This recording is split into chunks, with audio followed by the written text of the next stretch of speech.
Rendra kemana sih? Kesal Denisa. Dia bahkan menghentakkan kakinya cukup kuat di atas lantai, menunjukkan kekesalannya. Siang tadi mereka berdua sudah saling bertukar kabar, sudah sepakat bahwa malam ini Denisa akan datang. Wanita itu bahkan sudah berdandan dengan sangat cantik, menggunakan gaun terbaiknya, bahkan tidak memakai agar membuat Rendra lebih berkeinginan kepadanya. Tapi apa yang terjadi sekarang? Berulang kali Denisa menekan bel apartemen itu, tapi tetap saja pintunya tidak dibuka-buka oleh sang pemilik. Bukan hanya kesal, kini Denisa mulai meradang. Ini semua pasti gara-gara Bianca. Rendra tidak akan mengacuhkan aku jika dia tidak punya wanita lain. Geram Denisa. Dia sudah tahu tentang makan siang antara Rendra dan Bianca. Kabar seperti itu cepat sekali terdengar di telinganya, tapi dia tidak bisa marah kepada Rendra. Karena itulah dia mengeluarkan bujuk rayunya agar tidak dicampakkan. Denisa terus menekan bel itu tanpa lelah. Tangan kirinya pun coba menghubungi nomor ponsel Rendra, tapi pintu tetap tidak terbuka dan teleponnya tidak mendapatkan jawaban. Awas kamu Bianca, aku akan buat perhitungan tentang ini. Geramnya lagi, tapi pusat kemarahannya hanya tertuju kepada Bianca. Dia tidak tahu jika di dalam apartemen sana bukanlah Bianca, melainkan Nadine, seorang wanita yang tak pernah sekalipun dia kira akan bersama dengan kekasihnya. Sekitar 15 menit dia terus berdiri di depan pintu apartemen itu dan akhirnya memutuskan untuk pergi. Helaan Rendra saat tidak mendengar lagi bel apartemennya berbunyi. Nadine hanya memberikan tatapan tak ramah pada sang tuan. Selesai makan malam itu, Nadine membereskan meja. Dia tak suka melihat ada tempat yang berantakan. Nat, apa? Balas Nadine dengan ketus. Maaf untuk yang tadi, lain kali aku tidak akan melakukannya. Nadine melirik tajam, lalu kembali fokus mencuci piring. Rendra terus memperhatikan dan hanya duduk di meja makan. Entahlah, pokoknya semakin dia lihat Nadine semakin cantik saja. Pagi datang. Pagi ini Nadine dan Rendra akan kembali menemui Dokter Bayu. Nadine akan melakukan pemeriksaan darah dan juga USG. Jika semuanya baik, maka mereka bisa menentukan kapan jadwal inseminasi itu akan dilakukan. Semakin cepat maka akan semakin baik bagi Rendra dan Nadine, karena ini adalah tujuan utama mereka bersama, untuk mendapatkan keturunan Hutomo. Pagi itu mereka akhirnya pergi berdua karena Joe memiliki pekerjaan sendiri, menyambut tamu VIP yang baru saja berlibur menggunakan jasa perusahaan mereka.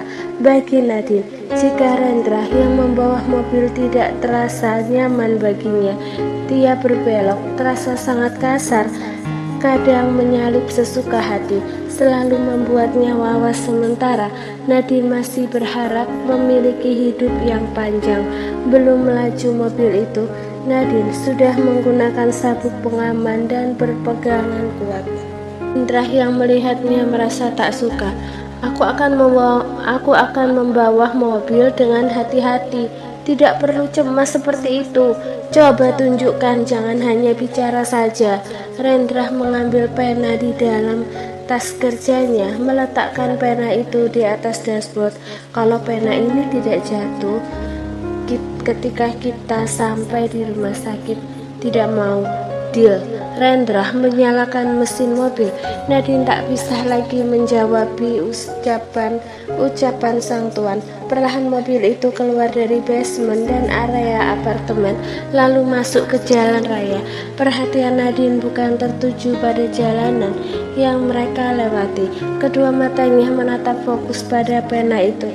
Jatuh, terus bicara seperti itu di dalam hati, sampai tidak sadar jika mobil sudah berhenti di area parkir rumah sakit dan pena itu tidak jatuh juga. Tatapan Nadine buyar saat Rendra mengambil penanya dengan bibir tersenyum miring. Kamu hutang padaku. ucap Rendra lalu membuka kunci pintu. Dengan bibir yang terukir, Nadine hanya mendengus kesal.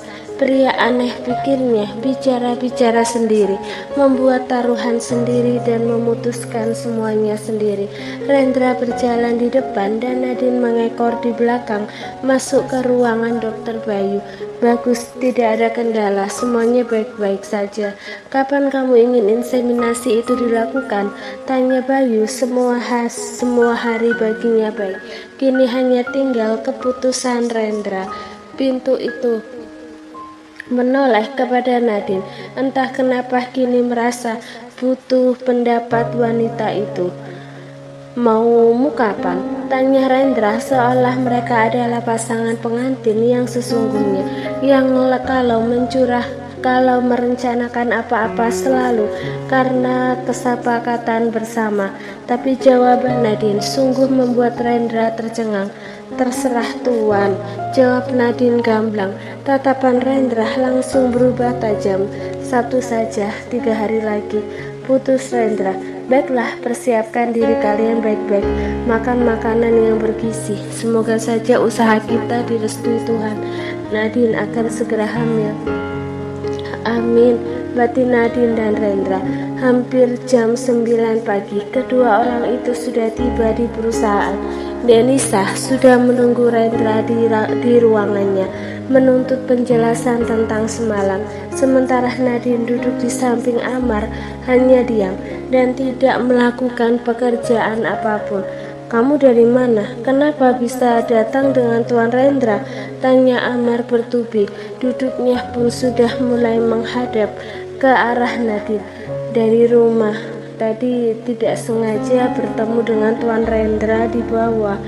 Oh, aku pikir kalian datang bersama. Tidak, kenapa pula kami harus datang bersama? Amar tidak bisa menjawab pertanyaan itu. Dia hanya tersenyum kecut. Permisi, ucap seorang wanita hingga membuat perhatian Nadine dan Amar buyar. Keduanya sontak berdiri, memberi hormat pada wanita itu. Bianca, selamat datang Nona, ada yang bisa kami bantu? Nadine yang bicara. Hari ini aku ada syuting di lantai 4. Sebelum itu aku ingin menemui Tuan Rendra. Apa bisa? Tanya Bianca dengan ramah. Pemotretan untuk Bianca sebagai brand ambassador akan dilaksanakan. Namun sebelum itu Bianca ingin menyapa Rendra. Maaf Nona, tapi saat ini Tuan Rendra masih ada tamu. Anda bisa menghubunginya secara pribadi jika ingin bertemu mendadak seperti ini. Nanti Tuan Rendra akan memerintahkan kami untuk membuka pintu jika beliau setuju. Senyum Bianca perlahan hilang. Benci sekali dengan yang namanya penolakan. Membaca nama yang tertera di tanda pengenal karyawan ini Nadine. Terlihat saja aku akan meminta Rendra untuk memecatmu jika aku sudah jadi kekasihnya, batin Bianca. Dia memang selalu tersenyum, tapi hatinya jahat sekali. Tidak bisakah kamu saja yang menelponnya? Tanya Bianca lagi, sebuah pertanyaan yang seperti perintah. Nadine memahami itu, tapi sebagai sekretaris yang merangkap sebagai penjaga pintu sang tuan, Nadine tidak akan gentar, tidak merasa takut sedikit pun meski mendapatkan ancaman halus seperti ini. Apalagi semenjak memegang black card sang bos, Nadine makin tak punya takut. Maaf Nona, tidak bisa. Jika Anda ingin menunggu, silahkan duduk di sana. Tatapan Nadine dan Bianca bertemu. Amar yang ada di sana seperti melihat kilat perkelahian dari tatapan itu. Astaga, Nadine lebih mengerikan, batin Amar. Dia sampai menelan ludahnya dengan kasar. Baiklah, aku akan coba menghubungi dia, balas Bianca. Tidak ingin harga dirinya diinjak-injak oleh sekretaris ini. Dia pun langsung menghubungi Rendra, tapi sayangnya panggilan telepon itu tidak diangkat karena Rendra sedang melampiaskan semua keinginannya dengan Denisa. Denisa, tapi bayangannya Nadine, Rendra adalah seorang Casanova. Pria itu tidak akan bisa merubah dengan cepat tabiatnya yang seperti ini. Ren, apa kamu menemui Bianca di belakangku? Jangan mulai Denisa, aku paling tidak suka dikekang. Bukan begitu Ren, aku tidak masalah jika kamu menghabiskan waktu bersama wanita itu, tapi tolong jangan pernah jadikan dia kekasihmu. Jangan mengaturku, aku minta tolong. Kalau begitu kita putus. Ren, keluarlah. Rendra bangkit membenahi bajunya sendiri dan segera kembali ke kursi kerja. Sejak awal sudah dia katakan bahwa dia tak suka diatur. Saat Denisa mulai berpikir bahwa Rendra adalah miliknya, maka hubungan mereka akan berakhir. Denisa menangis. Sakit sekali rasanya diperlakukan seperti ini. Saat Denisa keluar, Bianca sudah tidak ada di sana. Nadine melihat dengan jelas tangisan Denisa. Dia sudah paham pasti hubungannya dengan sang tuan sudah berakhir. Denisa adalah kekasih paling lama Rendra. Nat, tolong aku tidak mau putus. Lirih Denisa mengadu pada Nadine, dan Nadine hanya bisa membuang nafasnya perlahan, membalas pelukan Denisa saat wanita itu memeluknya. Sabar Nona, aku tidak tahu harus bagaimana, balas Nadine. Katakan padanya, aku tidak mau putus Nat. Baiklah, nanti saya sampaikan. Terima kasih Nat, kamu adalah temanku. Nadine tersenyum hambar. Aku benar-benar memohon padamu Nat, ubah pikiran Rendra. Katakan padanya untuk kembali padaku. Mohon Denisa sekali lagi. Dan Nadine hanya bisa mengangguk untuk permohonan itu. Denisa kembali memeluk Nadine dengan erat. Sebelum akhirnya wanita itu benar-benar pergi dari sana, Amar membuang nafasnya lega. Dia menarik Nadine untuk duduk. Kamu akan membantu dia? Tanya Amar. Tidak. Kenapa? Katamu tadi iya. Tuan Rendra tidak akan pernah kembali dengan mantannya, dulu pernah gagal. Jadi untuk apa kembali lagi? Jawab Nadine. Tapi jawaban itu, entah kenapa Amar merasa seolah ditunjukkan untuk dia. Sontak saja Amar terdiam, tidak bicara apa-apa lagi. Tentang Denisa dan tuannya, Nadine memang tidak ingin ikut campur, meskipun tadi menjawab iya-iya, tapi sebenarnya tidak akan pernah. Dia lakukan hanya buang-buang waktu saja. Saat makan siang tiba, Nadine memutuskan untuk keluar. Dia tidak lagi mengurusi tentang makan siang Rendra. Biarlah tentang pria itu kini diurus oleh asisten Jo dan sekretaris Amar. Nadine datang ke mall dan berbelanja di sana, membeli baju, tas, dan sepatu. Tiap transaksi yang dia lakukan selalu keluar notifikasi di ponsel Rendra.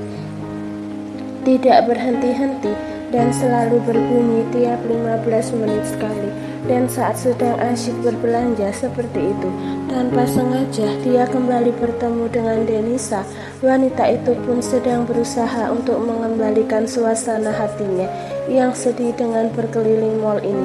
Cukup terkejut saat melihat Nadine memegang sebuah kartu berwarna hitam. Nadine pun menelan ludahnya dengan kasar, juga buru-buru menyembunyikan black card itu. Nadine, kamu di sini? Ini jam istirahat sudah habis loh, dan kamu masih berada di mall? Tanya Denisa beruntun, lengkap dengan kedua matanya yang menatap curiga. Tatapannya pun turun ke arah tangan Nadine yang sudah memegang beberapa paper black belanjaan dari toko-toko ternama. Iya Nona, aku masih di sini. Sebentar lagi baru kembali ke perusahaan. Apa yang kamu pegang itu? Black card, milik siapa? Aduh, jantung Nadine rasanya mau copot saat itu juga. Bagaimana bisa dia ceroboh dan tidak melihat kiri kanan sebelum melakukan pembayaran atau sebelum memasuki toko ini? Bukan black card Nona, hanya saja warnanya agak-agak hitam. Kalau begitu saya permisi dulu, balas Nadine. Dia buru-buru menundukkan kepalanya, ingin segera kabur dari sana, tapi tidak semudah itu, karena Denisa dengan cepat menahan lengan Nadine. Tunggu dulu, cegah Denisa. Nadine melihat wanita itu yang mulai tersenyum mencurigakan. Apa itu plakat milik Rendra? Dia yang memintamu untuk datang ke sini dan berbelanja, ingin membelikanku banyak hadiah sebagai permohonan maaf, tanya Denisa bertubi-tubi. Itulah tebakannya yang paling masuk akal. Kenapa Nadine ada di sini di jam kerja? Dan banyaknya pertanyaan itu semakin membuat Nadine gelagapan untuk menjawab. Dia tidak akan rela menyerahkan ini semua kepada Denisa. Barang-barang ini adalah pilihannya dan kesukaannya. Maaf Nona, tapi tidak seperti itu. Tuan Rendra memang memerintahkan saya untuk datang ke sini dan berbelanja. Tapi saya tidak tahu ini semua untuk siapa. Oh, ya jelas untukku dong. Kalau begitu berbelanjalah yang banyak dan aku akan siap-siap untuk menerimanya. Denisa tersenyum lebar sekali. Pertemuannya dengan Nadine di sini sudah mengembalikan semua kebahagiaan di dalam hatinya.